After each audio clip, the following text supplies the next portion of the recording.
এই দেখেন, আজকে সকালে যে কার মুখ দেখে উঠলাম জানি না। বাইরের একটা বিড়াল আসে, ওই বিড়ালটা দেখলে আমার ছেলেটা এরকম করে, মানে ওরে ধরলে ও কামড় মেরে দেয়। এই জন্য ওরে ধরতে পারি না। মা ধরছিল, আমি ধরতে গেছিলাম যে ছাটাইয়া নেই, মারার থেকে মারে কামড় দিবে। আমার এই কামড়টা দিছে।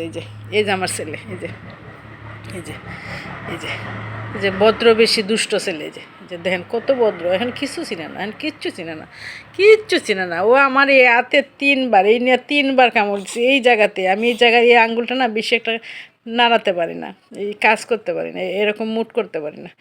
এই জায়গায় আজকে প্রচুর রক্ত। এমনিতে আমার শরীরে রক্ত কম, 3 ব্যাগ রক্ত ভরার কথা ছিল, 1 ব্যাগ রক্ত ভরছি, আর 2 ব্যাগ ভরা হয় নাই। আরও কি রক্তটা গেছে এইবার। সকালে আমার কপালেই ছিল। এখন তো আমি ভাত খেতে পারবো না ইয়াদ দিয়া। এই যে ওরে আমি ভাত মাখাইয়া দিব কীভাবে? আমার কপালে এত দুঃখ কেন দিল আল্লাহ জানি না। আমার এই 8টাতে কাজ করি, ভাত খাই, ওদের খাওয়াতে হয় এই 8টায়। বিশ্বাস করবেন না, আমার কামড়টা যখন দিচ্ছে সারাটা হাত আমার জিন করে ফেলছে। ওরা বাংলা সাবান দিয়ে ডইলা, রক্ত তো প্রচুর গেছে, এই জায়গাটা ফুলে গেছিলো, এই জায়গাটা একদম ফুলে গেছিলো, এখন একটু কমছে।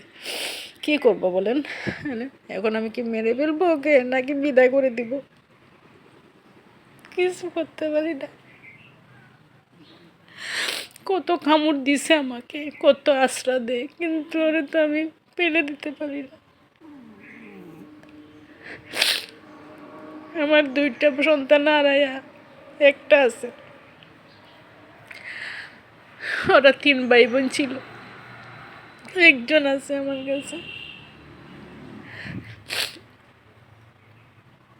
যতই কষ্ট দেস বাবা, তোরে আমি ছাড়তে পারবো না। তুই আমার কলিজা।